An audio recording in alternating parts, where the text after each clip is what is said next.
Assalamualaikum warahmatullahi wabarakatuh.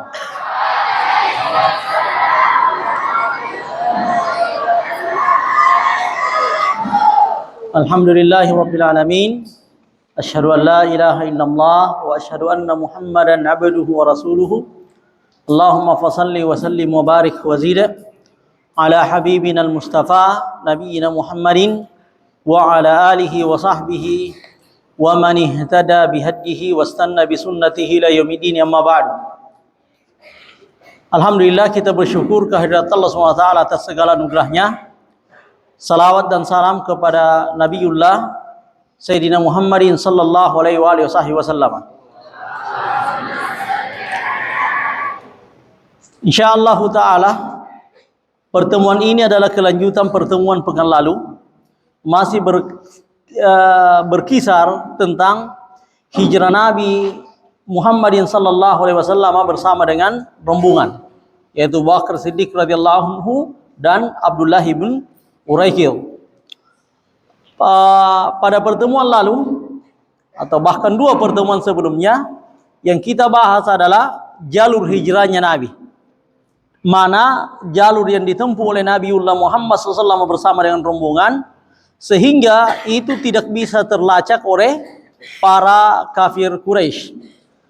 Adapun pertemuan ini, pengarang Syekh Safiuddin Mubarakfuri rahmatullah alaihi rahmatan wasiatan, itu akan menyebutkan rahmatullah alaihi rahmatan wasiatan, akan menyebutkan beberapa kejadian yang dialami oleh rombongan ketika berhijrah ke Madinah.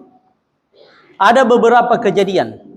Sekarang kita akan menyebutkan satu persatu kejadian tersebut. Kejadian pertama adalah hadis yang diriwayatkan oleh Imam Al-Bukhari. Diceritakan di situ apa yang dialami oleh baginda Rasulullah sallallahu alaihi wasallam ketika berhijrah ke Madinah. Coba bacai Mas Hadi.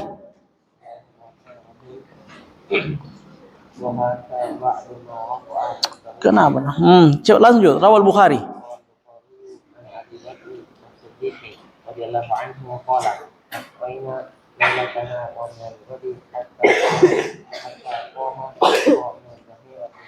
Titik. Rawal Bukhari an Abi Bakar Siddiq radhiyallahu anhu. Imam Bukhari meriwayatkan dari Abu Bakar Siddiq radhiyallahu anhu. Sebenarnya hadis ini diriwayatkan oleh Imam Bukhari dan Muslim. Dan cerita Abu Bakar Siddiq radhiyallahu anhu ini adalah antara, jadi Abu Bakar Siddiq ini menceritakan kisah tersebut kepada sahabat yang lain yang bapaknya Bara ibnu Azib, namanya Azib bin Harith. Jadi kalau dilihat di buku sumber, kisah ini diceritakan oleh Abu Bakar Siddiq radhiyallahu anhu kepada Azib bin Harith, bapaknya Al-Bara ibnu Azib. Dikatakan di sini bahwasanya Imam Bukhari meriwayatkan dari Abu Bakar Siddiq radhiyallahu anhu. Qala, Abu Bakar Siddiq berkata. Jadi sebab Abu Bakar Siddiq berkata karena Azib menanyakan, apa yang kau alami ketika engkau berjalan bersama dengan Nabiullah Muhammad sallallahu alaihi wasallam.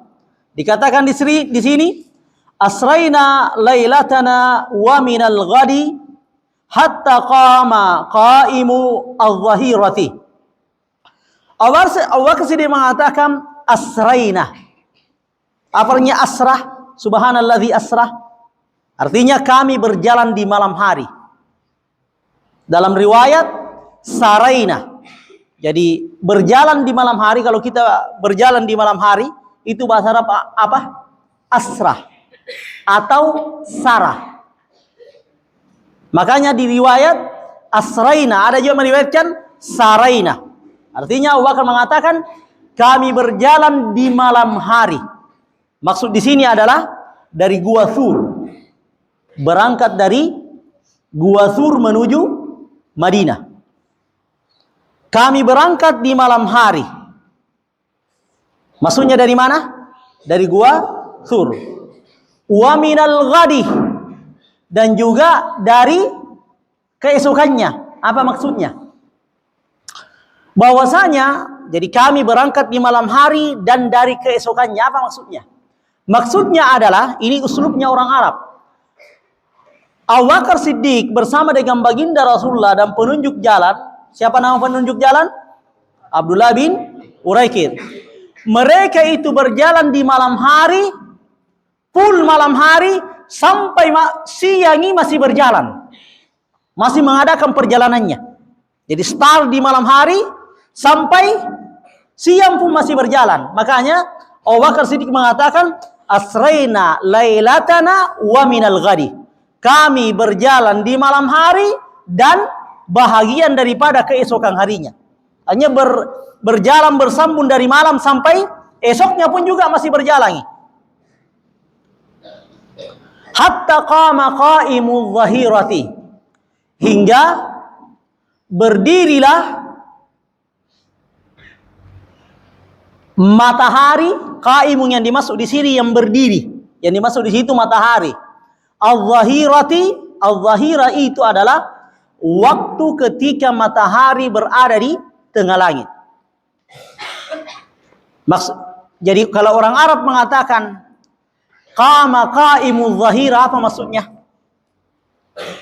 Waktu tengah hari, siang. Jadi matahari waktu itu digambarkan lagi apa? Berdiri. Kenapa digambarkan berdiri? Karena ketika matahari pas di tengah langit, bayangan waktu itu tidak kelihatan. Beda ketika matahari sebelum berada di tengah langit, bayangan sangat jelas. Begitu juga apabila meninggalkan di tengah langit, maka sangat jelas mi.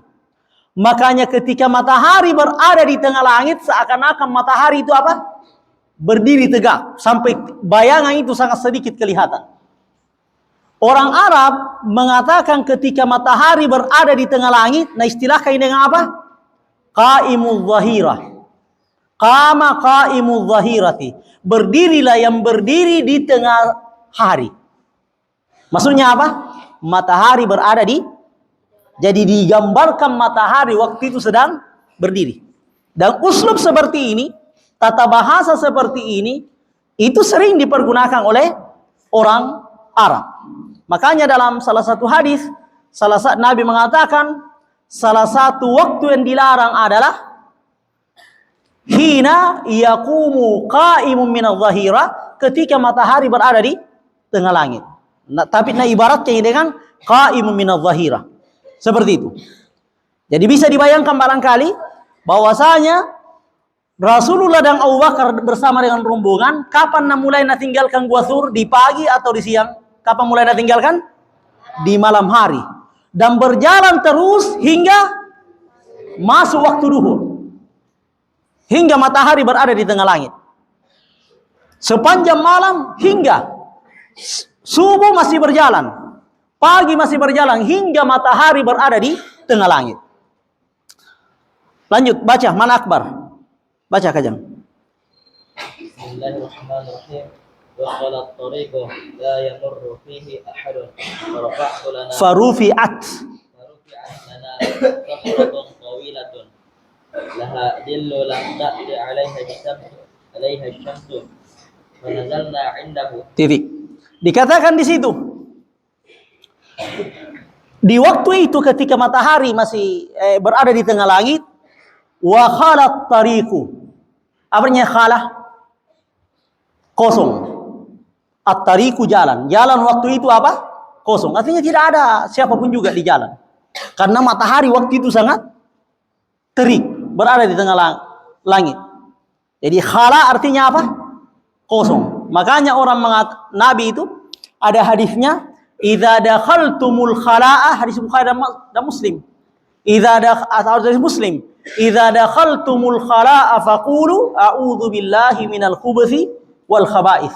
Apabila kalian masuk ke khala', maka bacalah a'udzu billahi minal khubuthi wal khaba'ith. Apa yang masuk khala' di situ? Tempat buang air besar atau buang air kecil. Dan pastilah tempat waktu itu adalah kosong, tidak ada orang-orang di sekitarnya. Makanya diistilahkan dengan apa? Khala'. Tidak mungkin itu orang mau buang air besar atau air kecil kemudian berada di banyak orang, sekitar banyak orang. Akan tetapi pasti di situ kosong. Makanya dikatakan khala. Jadi arti khala adalah apa? Sepi, sunyi, kosong. Jadi katanya jalan waktu itu kosong, tidak ada yang lewat. Lalu dikatakan di sini, la yamurru fihi ahadun, tidak ada yang lewat padanya. Kembali kepada tariq, ahadun, seorang pun juga.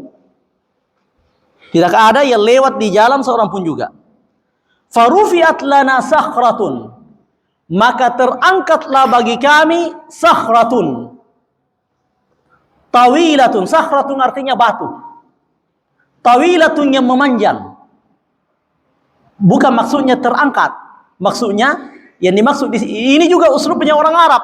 Maka terangkatlah di depan kami. Maksudnya di situ adalah lalu di depan kami terdapat batu yang dari ketinggian dia itu apa? Memanjangi. Itu maksudnya. Jadi bukan tiba-tiba ada batu terbang, enggak. Tidak seperti itu. Didapatilah rombongan mendapatkan bahwasanya di depan mereka ada batu yang tempatnya tinggi dan memanjangi. Itu maksudnya terangkatlah bagi kami batu yang memanjang. Jadi bukan ada batu terbang, enggak. Seperti itu. Laha dhillum, yang memiliki bayangan, tempat berteduh. Jadi batu itu ada tempat berteduhnya, dhillun. Lam ta'ti 'alaiha syamsu, matahari tidak datang kepada bayangan itu. Artinya tidak tersinari oleh matahari. Artinya mau datang berteduh ke sana. Rombongan hijrah. Fanazalna indahu, maka kami turun padanya, pada tempat berteduh tersebut.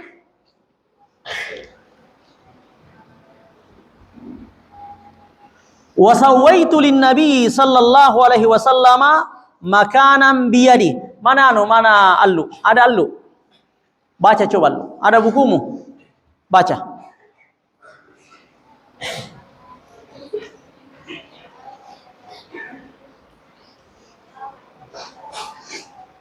Tidak ku dengar kayak apa nu bilang.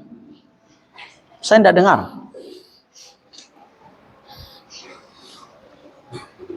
Baca. Maju.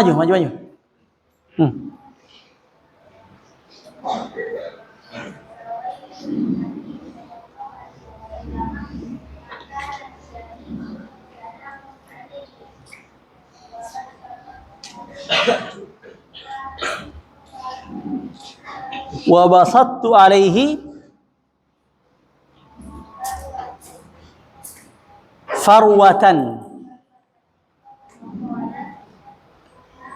Wa qultu, bukan wakalat. Wa qultu, ya Rasulullah. Jadi katakan di sini, Abu Bakar menceritakan, setelah turun di tempat itu, tempat yang ada tempat berteduhnya, Abu Bakar mengatakan, wa sawaitu lin nabiyyi makanan biyadi.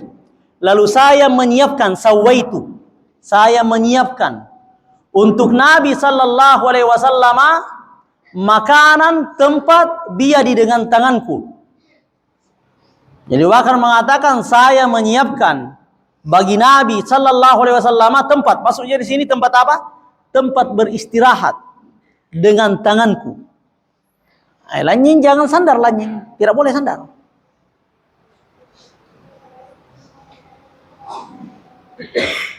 Yanamu alaihi, untuk Rasulullah tidur pada tempat itu. Yang nasihatkan. Wa basattu alaihi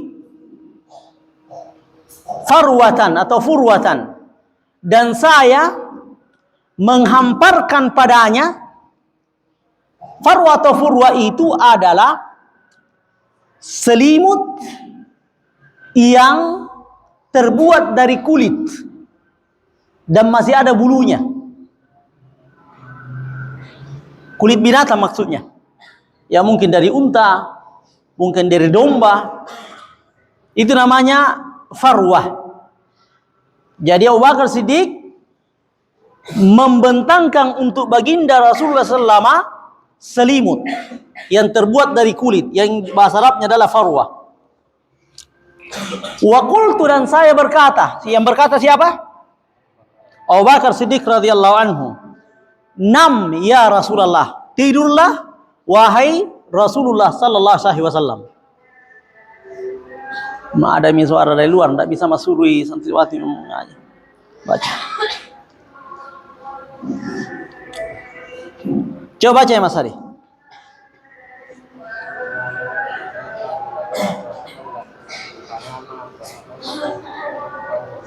Fakharajtu anfudu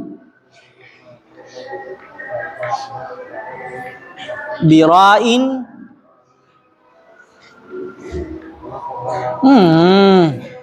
muqbilin, isim fa'il. Titik. Dikatakan di situ. Jadi setelah bentangkan tempat itu untuk Rasulullah dan meminta kepada Rasulullah untuk tidur, apa nak katakan Abu Bakar Siddiq radhiyallahu anhu? Wa ana anfudu laka ma haulaka. Dan saya anfudu, kata nafdu sebenarnya adalah menepuk-nepuk dengan tangan agar supaya debu tidak ada. Contohnya kalian ketika bersihkan spraymu, maka itu dikatakan apa? Nafadah. Yanfudu. Jadi wa ana anfudu laka ma haulaka, dan saya menepuk-nepuk apa yang ada sekitarmu. Tetapi siyak kisah ini menunjukkan, dan itu bisa juga dalam bahasa Arab, kata nafdu di sini bukan cuma membersihkan, akan tetapi mengamati dan memeriksa yang sekitarnya. Jadi Abu Bakar Siddiq radhiyallahu anhu seakan mengatakan, tidurlah wahai Rasulullah, nanti saya mengamati apa yang ada di sekitarmu. Mau tahu aman bersih tidak yang ada sekitarnya? Aman dari musuh kah? Aman dari pengejaran orang Quraisy? Itu maksudnya wa ana anfudu laka ma haulaka. Dan saya membersihkan, maksudnya membersihkan di situ apa? Mengamati bahwasanya aman apa yang ada di sekitarmu.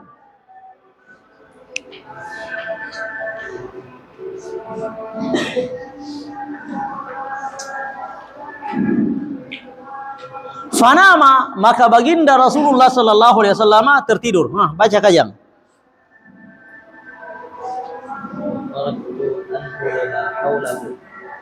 Sudah minta tadi ya. Sudah jangan dulu. Lalu dikatakan di situ, wa kharajtu, dan saya keluar. Artinya keluar dari tempat berteduh tersebut. Anfudu ma haulahu, dan saya mensterilkan sekitar Nabi. Bagaimana, aman atau tidak? Bersih atau tidak? Fa idza ana bira'im muqbilin bi ghanamihi ila sakhrati. Fa idza, ulama mengatakan idza di sini lil mufajaati, untuk mengatakan tiba-tiba dan tiba-tiba. Jadi Abu Bakar Siddiq sementara mengamati sekitar, tiba-tiba bira'in, ada seorang ra'in. Apa artinya ra'in? Pengembala. Muqabilin, yang datang bighanamihi, dengan kambingnya, ila sakhrati, kepada sakhra. Apa artinya sakhra? Batu besar itu yang tempat berteduh. Datang tiba-tiba ada juga pengembala kambing dan kambingnya menuju batu besar itu. Baca kajang.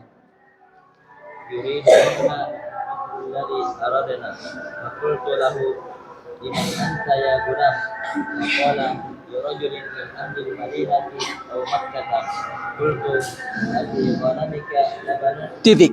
Dikatakan di situ. Kenapa nak datang? Pertanyaan, buat apa pengembala dengan kambingnya datang ke batu itu yang tempat berteduh? Dikatakan di situ, yuridu minha, menginginkan dari batu tersebut, al mislal ladzi aradna, seperti yang kami inginkan. Artinya dia juga mau apa? Dia juga mau berteduh sebagaimana kami mau berteduh. Dia menginginkan apa yang kami inginkan dari batu itu.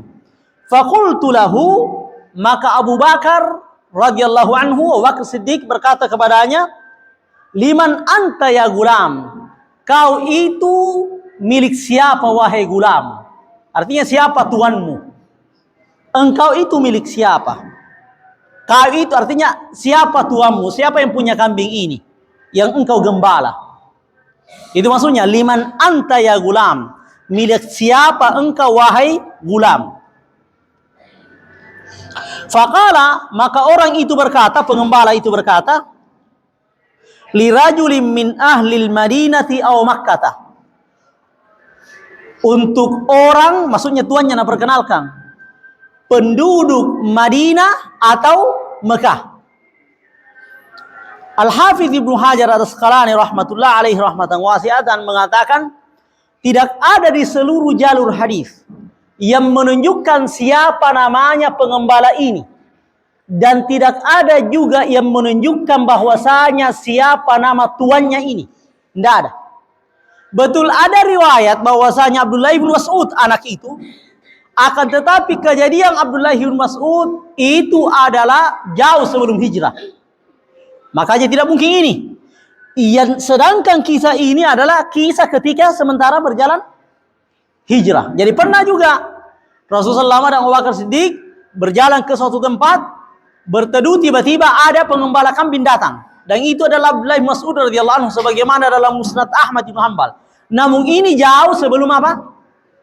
Hijrah. Sementara kisah ini kisah ketika terjadi apa? Hijrah. Makanya bukan kejadian itu. Oleh karena itu Ibnu Hajar mengatakan tidak ada satupun riwayat, jalur riwayat apapun juga yang menunjukkan siapa namanya pengembala ini dan siapa tuannya. Tidak ada. Di riwayat ini dikatakan juga, dan ini riwayat Imam Bukhari, ketika Abu Bakar Siddiq mengatakan, siapa tuanmu? Apa jawabannya? Apa jawabannya pengembala itu? Salah seorang yang ada di Madinah atau Mekah. Ini jawaban ini, riwayat ini hanya di Sahih Bukhari.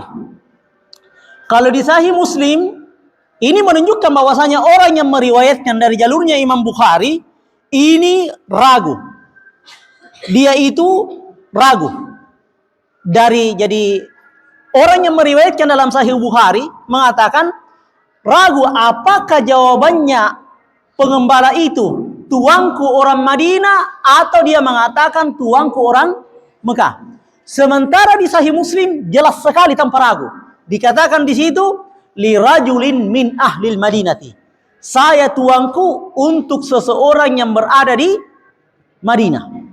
Tapi penting untuk ditahu, Madinah yang dimaksud di sini bukan Madinatul Munawwarah. Kenapa? Karena ketika hijrah, Madinah belum dinamakan sebagai kota Madinah. Waktu itu namanya baru apa? Yathrib. Itu poin pertama. Makanya yang dimaksud dengan Madinah di sini adalah kota yang terdekat dari situ. Apa kota yang terdekat? Mekah. Jadi pengembala itu mengatakan, saya ini tuanku adalah salah satu penduduk kota. Kota yang dimaksud di sini apa? Mekah.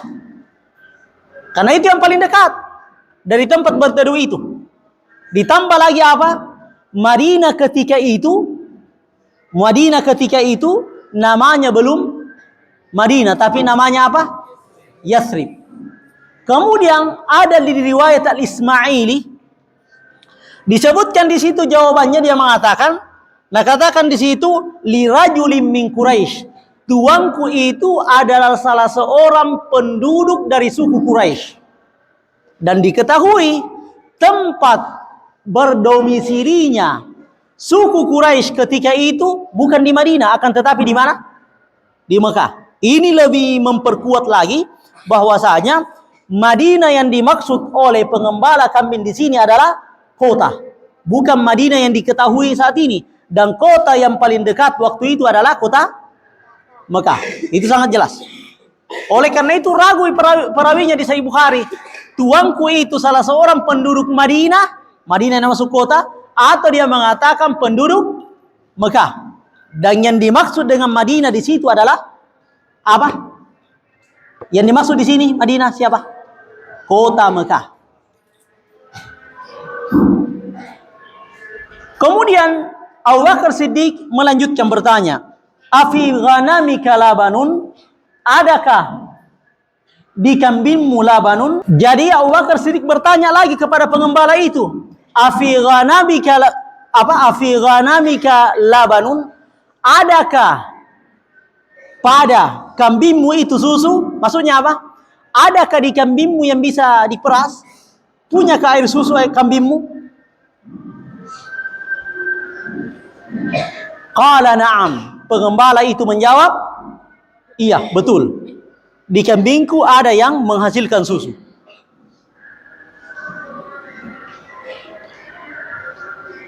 Qultu, Abu Bakar berkata, saya berkata, afatahlibu? Apakah engkau bisa memerah? Bisakah memeras susu?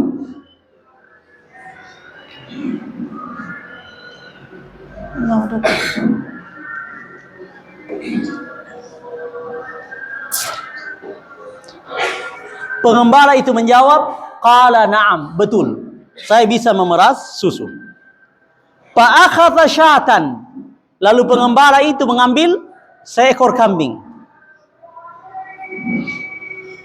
Fakultu, Abu Bakar Siddiq mengatakan, anfidid dar'ah. Anfidi artinya apa? Tadi nafadha yanfudu. Apa artinya? Bersihkan. Ad-dar'ah, perahnya. Kamu diperas, bersihkan perahnya. Tempat yang diperah.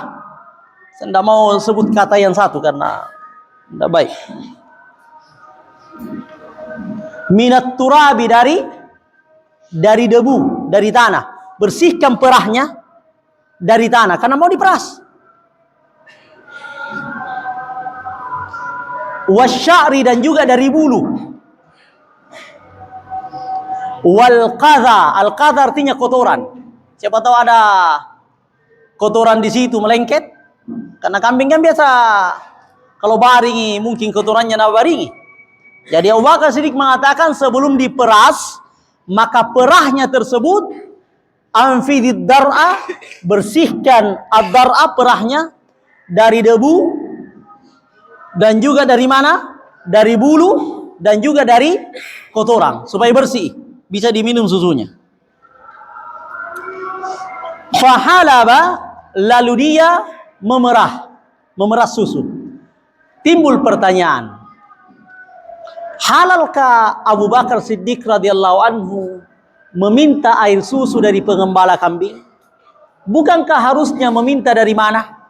Dari yang memiliki kambing, bukan dari pengembala. Timbul pertanyaan, halalkah dia, Abu Bakar Siddiq radhiyallahu anhu, meminta itu? Meminta air susu dari mana? Dari pengembala, bukan meminta dari yang memiliki kambing. Halalkah? Di sini Imam Nawawi menyebutkan 4 kemungkinan. Kemungkinan pertama, karena adatnya orang Arab, mereka itu membolehkan bagi pengembalanya apabila lewat kepada orang yang lagi bermusafir dan membutuhkan susu atau air, untuk persilahkan bantu siapa saja yang ada di jalan. Ada tamu kah? Atau orang bermusafir membutuhkan, boleh untuk diambil. Jadi ada izin dari awal. Karena itu memang adatnya orang Arab. Itu jawaban pertama. Jawaban yang kedua adalah Abu Bakar Siddiq ketika ditanya, siapa nama tuanmu? Orang tersebut mengatakan salah seorang dari penduduk Mekah. Abu Bakar Siddiq radhiyallahu anhu mengenal orang itu. Dan itu adalah sahabatnya. Makanya dia berani untuk meminta air susu, dan karena dia tahu bahwasanya pasti temannya siap memberinya. Itu jawaban kedua. Jawaban ketiga, dia mengatakan walaupun bukan temannya, maka dia itu adalah kafir harbi, kafir yang memerangi kita, sedangkan kafir harbi itu adalah halal darahnya dan halal hartanya. Boleh kita perangi, kita membunuh dia, dan boleh hartanya kita ambil. Sebagaimana mereka juga merampas harta kita. Jadi rumahnya Abu Bakar Siddiq, lahannya Abu Bakar Siddiq yang ada di kota Mekah, itu dirampas oleh kafir Quraisy. Dan itu lumrah. harta rampasan dalam peperangan. Itu jawaban keberapa? Ketiga. Jawaban keempat yang ditawarkan oleh Imam Nawawi, beliau mengatakan, karena ketika itu Abu Bakar Siddiq radhiyallahu anhu dalam kondisi darurat. Dan dalam kondisi darurat, halal bagi kita sesuatu yang haram. Pamaniturra ghaira bagin wala adin fala isma alaihi. Barang siapa yang pamaniturra, barang siapa yang terpaksa, ghaira bagin, bukan karena mau, wala adin, bukan karena kebiasaan juga, fala isma alaihi, tidak ada dosa padanya. Contohnya kalian, suatu ketika kalian contohnya jalan di hutan, naik pesawat kok, jatuh pesawatmu, dan alhamdulillah kau hidup. Kelaparan, tidak ada apa-apa di hutan, dan kalian melihat katak, kodok, atau tikus, atau menangkap ular, dan itu semua makanan yang apa? Yang haram. Boleh kalian untuk memakannya, tapi itu tadi, pamaniturra, terpaksa, gairah bagi, bukan karena memang mau mentongi, suka mentongi makan kodok, itu beda. Suka mentongi makan tikus dan ular, itu beda. Gairah bagi, bukan karena suka, wala adin, dan juga bukan karena kebiasaan, biasa mentongi makan, enggak. Maka itu boleh, karena darurat untuk menyambung hidup. Sama seperti ini, meminum air susunya kambing milik orang atau susu milik orang tanpa izin daripada pemiliknya, itu adalah haram. Akan tetapi ketika terpaksa, maka hal tersebut boleh. Itu 4 jawaban yang disebutkan siapa? Oleh Imam Nawawi dalam syarahnya Sahih Muslim, dalam menjelaskan hadis ini. Lalu beliau mengatakan, wal jawabanil awalan, 2 jawaban pertama itu katanya lebih diridhahi. Apa 2 jawaban pertama? Bahwasanya adatnya orang Arab, mereka itu membolehkan bagi para pengembalanya untuk memeras susu bagi orang yang musafir, yang membutuhkan. Jawaban kedua apa? Abu Bakar Siddiq memang kenal, bersahabat dengan pemilik kambing tersebut, sehingga dia memintanya. Karena dia tahu pasti dihalalkan, pasti dikasih. Itu dia 2 jawaban. Anda biasa mengatakan, ada pertimbul bertanya, kenapa Abu Bakar Siddiq tidak meminta kepada pemiliknya, memintanya kepada pengembalanya? Padahal pengembala itu bukan dia yang pemilik kambing. Nah, itu tadi 4 jawaban, dan 2 jawaban pertama itu lebih dekat. Lalu dikatakan fahalaba, kalau di buku kalian pakai kaf di situ, ka'bin atau qaf. Qaf 2 titik. Kalau dicetakanku saya pakai kaf biasa, dan ini salah. Di Sahih Bukhari saya lihat pakai qaf. Jadi yang bukunya memakai huruf kaf itu dirubah menjadi huruf qaf yang 2 titik. Ka'bin itu adalah tempat minum yang terbuat dari kayu yang dilobani. Dan di Arab tidak ada bambu. Kayu yang dilobani. Itu dia. Jadi itu ka'bin. Pahalaba, maka dia memeras fi ka'bi kassatin min labanin, atau kussatin min labanin. Ya, kussatin min laban, maaf ya. Ya, seperti itu tadi. Kussatun min laban. Kussa itu juga sekadar itu tadi, sekadar idawa, sekadar tempat minum ya, sekadar gelas begitu. Itu namanya kussa. Jadi ka'bin itu artinya tempat minum yang apa? Yang terbuat dari kayu yang dilobani. Kassatin itu adalah kassatin min labanin, artinya sekadar kadah tadi, sekadar tempat minum tadi. Jadi tidak banyak na peras. Lalu Abu Bakar Siddiq mengatakan, wa ma'i idawatun hamaltuha lin nabi, dan saya memiliki timba yang saya bawa untuk Nabi sallallahu alaihi wasallam. Yartawi minha. Irtaw artinya menyiram, baik menyiram untuk minum atau menyiram untuk berwudu. Makanya dikatakan irtawah. Rawai contohnya apa? Rawatis samaul ardah, artinya menyiram. Atau irtawal ardu ma'am minas sama, artinya bumi menyerap air dari langit contohnya. Jadi irtawa artinya menyiram. Baik minum kan juga bagian dari menyiram tenggorokan.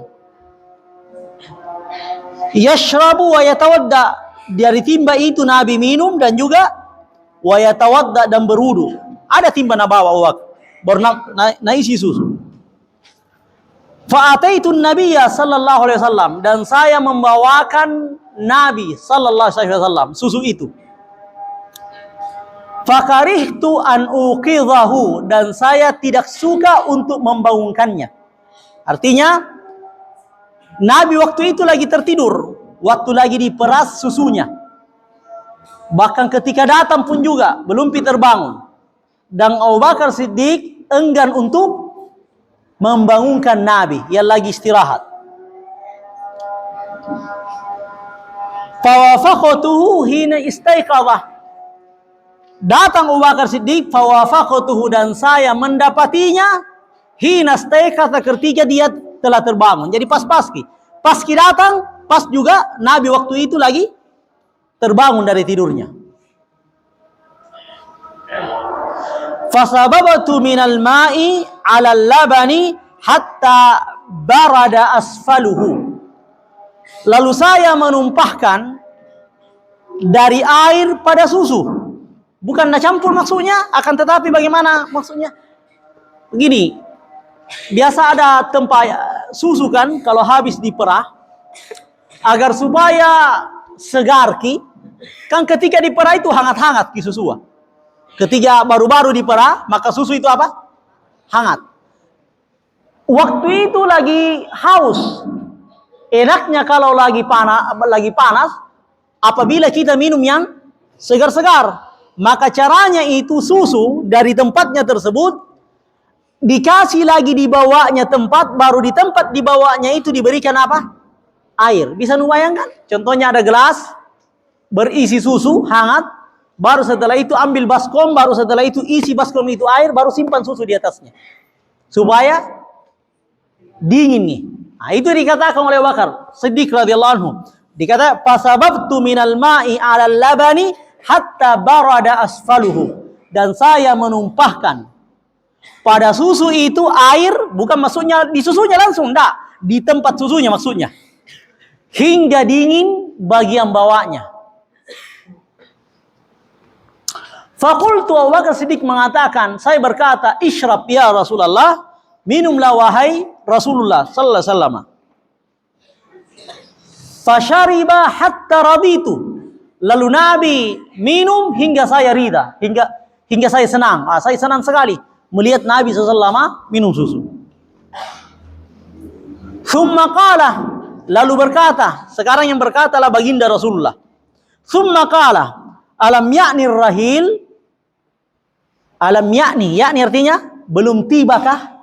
Tiba, yakni belum tiba waktunya ar-rahil untuk berjalan, untuk berangkat, melanjutkan perjalanan. Qultu bala. Abu Bakar mengatakan radhiyallahu anhu, bala. Ya, waktunya mintu jalan.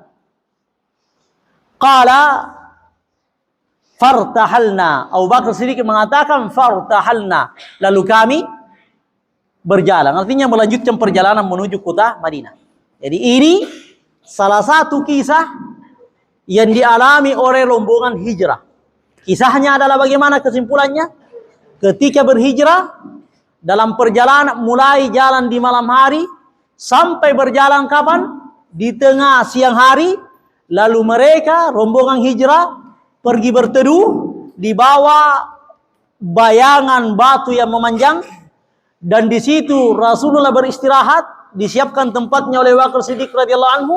Dan ketika Abu Bakar Siddiq mensterilkan tempatnya, artinya mengawasi tempat sekitar, tiba-tiba ada datang seorang pengembala kambing dengan kambingnya, lalu Abu Bakar Siddiq radhiyallahu anhu meminta segelas susu dari pengembala tersebut. Dan permasalahan yang timbul, kenapa tidak, coba mau kutanya, kenapa Abu Bakar Siddiq memintanya kepada pengembala bukan meminta kepada yang punya? Sekarang mau kutanya santriwati,